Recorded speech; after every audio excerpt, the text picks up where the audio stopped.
welcome to our final discussion about faith. We've been investigating um, what it means to have a genuine faith, a real faith, a strong faith, and not get caught up in the things that may pose as faith in our lives. And we've been looking at some stories from the book of Judges, and this story that I want to share with you today is a rather obscure story, but it's a story that had a great impact on my life. It's one that really threw me for a loop at a certain point when I encountered it, discovered it, and really saw it for what it was. So I want to share the story with you, and then I want to delve into those questions and how it impacted my life, and hopefully how it will impact yours and your thing. So the story is wrapped around a horrible atrocity. And I don't want to go into it. It's a very difficult, ugly story, but it was just a horrible atrocity where the people of Israel decided that we have to hold this other group of people accountable for the horrible thing that they've done, and so a war broke out. And it's the cause of a lot of wars. If somebody's going, one country, one nation, one group of people saying to another group of people, if we allow you to do that, then eventually it's going to be terrible for the whole world, for all of us. And so they wanted to hold them accountable. A war is breaking out. But the people of Israel, they asked God, should they go fight? Are we following God? Are we doing what God would have us to do?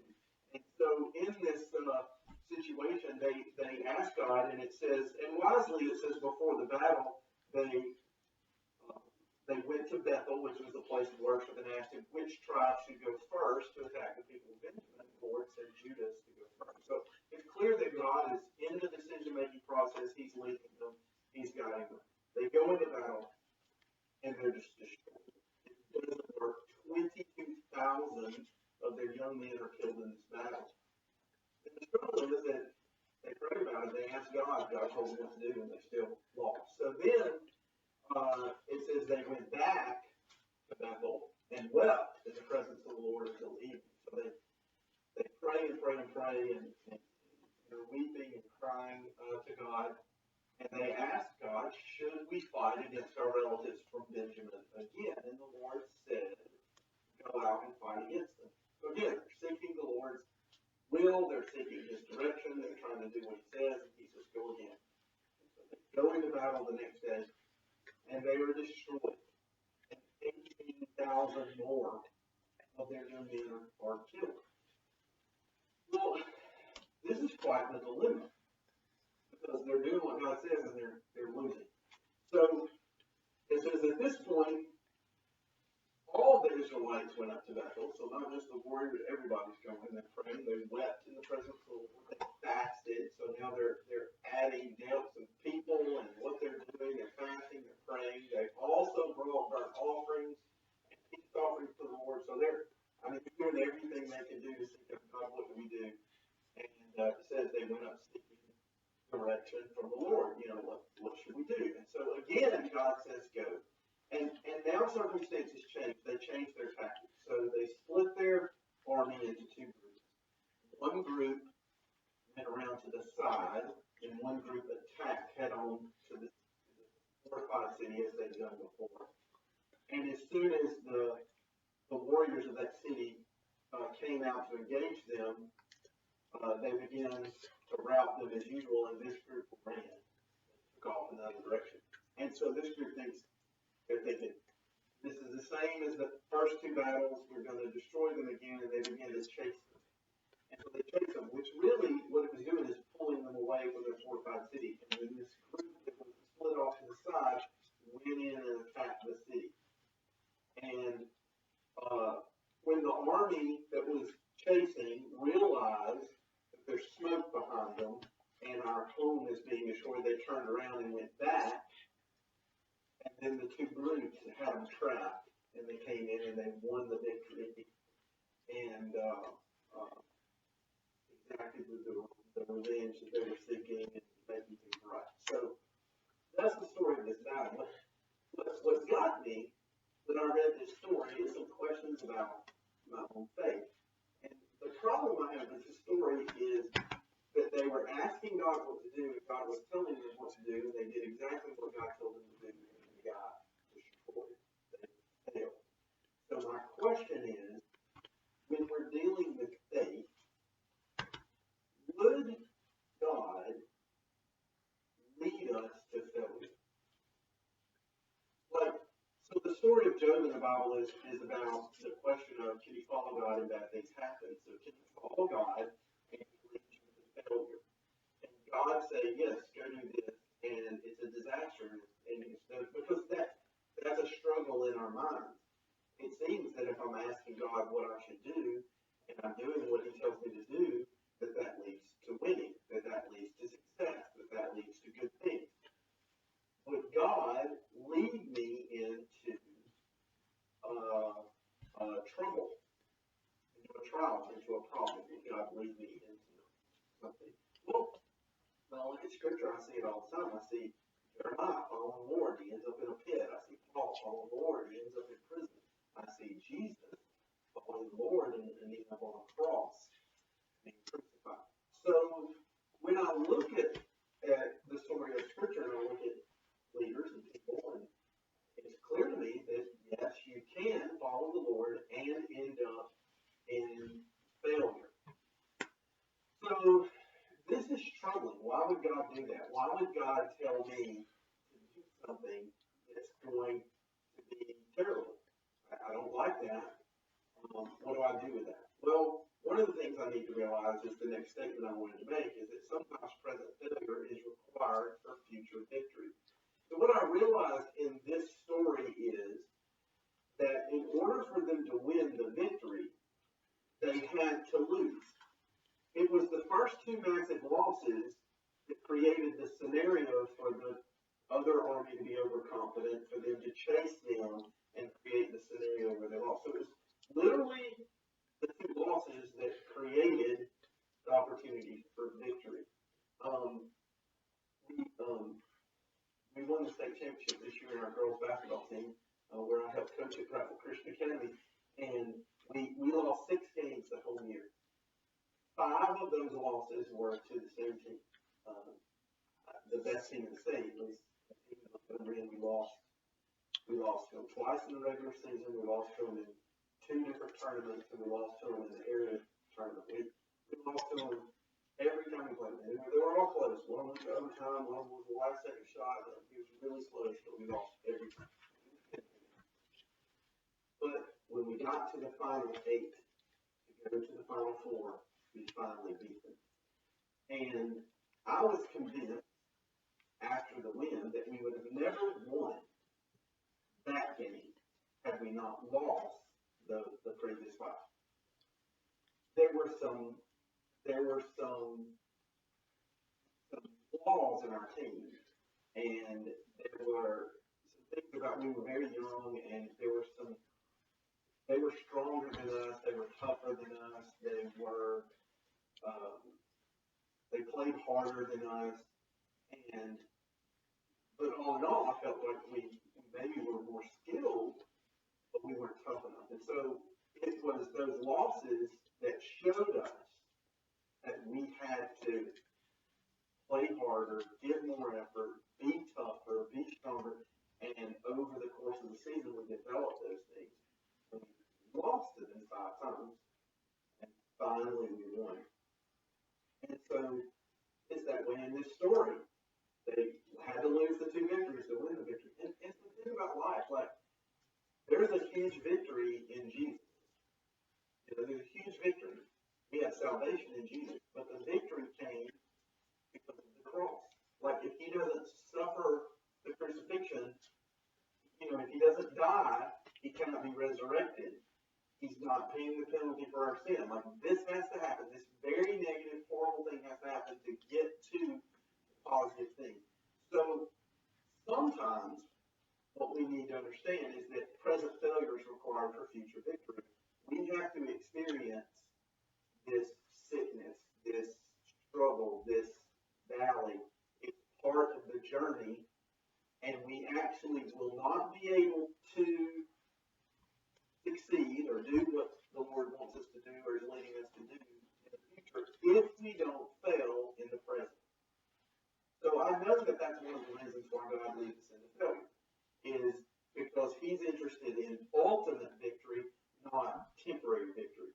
And, you know, it's like when you're raising your kids, if they don't ever fail, if they don't ever fall, they don't learn how to get up. And so it's this natural thing is parents don't want their children to fail. And they don't want them to fall. They don't want them to get hurt. They don't want them to struggle.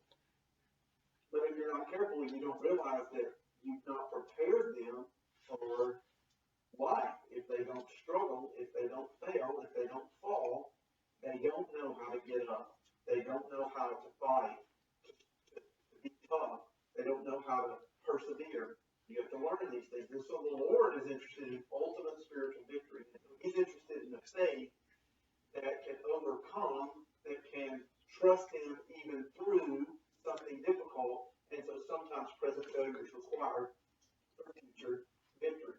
So a third thing then that brings me to is evaluation is key. It's very important for me to understand why am I struggling. Am I struggling because I'm not following God, or am I struggling because I am following God? Since it's not a simple mathematical problem that struggle means I'm not following God. Success means I am. We're presenting the premise that you can follow God into failure. You can follow God into a loss. So if I'm losing, if I'm failing, if I'm struggling, if something bad is happening, why is this happening? Am I following God or not following God? It could be the effect of either one. It could be the result of either one. So it's extremely important for me to evaluate properly, to seek wisdom, to seek guidance, to seek truth. Am I on the path that God is leading me? You know, and when we fail, it creates that dilemma. Lord, why did I lose? That's why they went back to that. But why did we lose?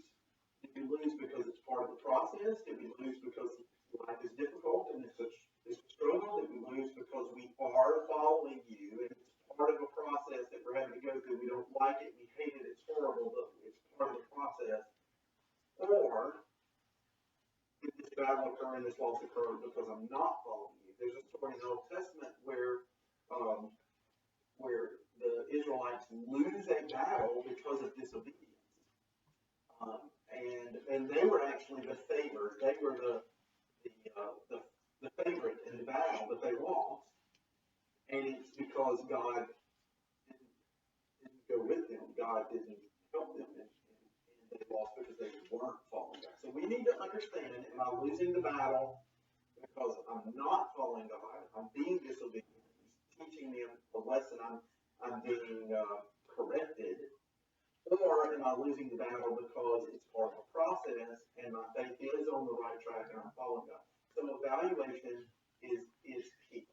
So now that I've evaluated, I'm understanding that failure can be part of the process, sometimes a necessary part of the process, and I'm evaluating that I'm on the path with God. Will I then have faith to continue trusting and following God in the midst or aftermath of failure? Will I have the kind of faith that now says, okay, I'm in a valley, I'm losing, I'm in a bad situation. Will I trust God through this? This is the point where people are either drawn to God, pursue God even harder, chase after God, go to Bethel, pray, weep, Lord, I just need to confirm I'm on the right track. Or they run from God, they push Him away. I didn't want to experience this. I don't need this. I don't want that growth. I don't want to get to the other side of it. I don't want to go through it. And so, God, if you're leading me into struggle, I'm not following you. And so this is the true battle of faith. What does it look like? I'm backed up against the Red Sea. You know, I have the choice of going back to Egypt and capitulating to them or trusting God and crossing the Red Sea. What am I going to do? And So I'm in the middle of this situation. I'm the disciples. I'm threatened with imprisonment because if I continue to preach, am I going to preach the gospel knowing that I'm in the struggle? So you're in a struggle. How do you look at that struggle? You evaluate it. You're following the Lord. Will you then say, okay, Lord, I trust you. I don't like it. I don't get it. I don't want to be in this struggle, but I trust you. And what I've seen in you over and over again is that there's reasons and there's a journey and there's another side and there's something bigger, there's something better. And for some reason, this is the pathway you're leading me through. But because I trust you and you're leading me, I will go through it. And it may be that this is because of someone that you're going through a divorce and you're going through you've lost your job. You're going through something really. It's not just a sickness that you can go, oh, well, these things happen. This is something that's caused by another person or something. There's things. Can you go through that thing and say, it's okay, Lord, I trust you in this. I'm going to embrace you in this. I know that there's a thing. I've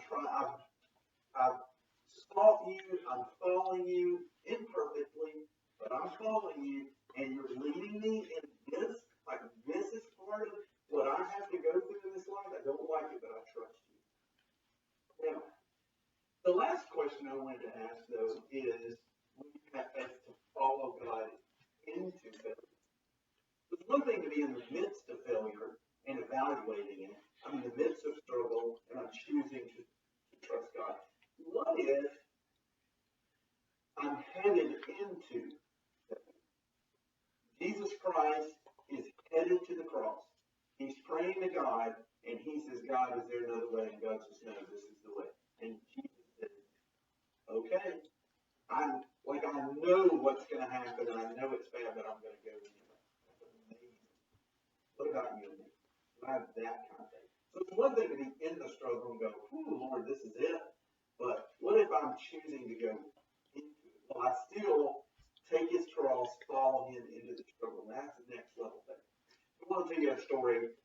There was an event that happened where there were some children in Thailand who were a soccer team, and they were exploring a cave, and they should have been before the monsoon season started, but the monsoon season came early on the other side of the mountain, and before they know it, it began to flood this cave, and now these young 13, 14-year-old boys and their coach were trapped underground, deep, a few kilometers underground in a cave, and it's not.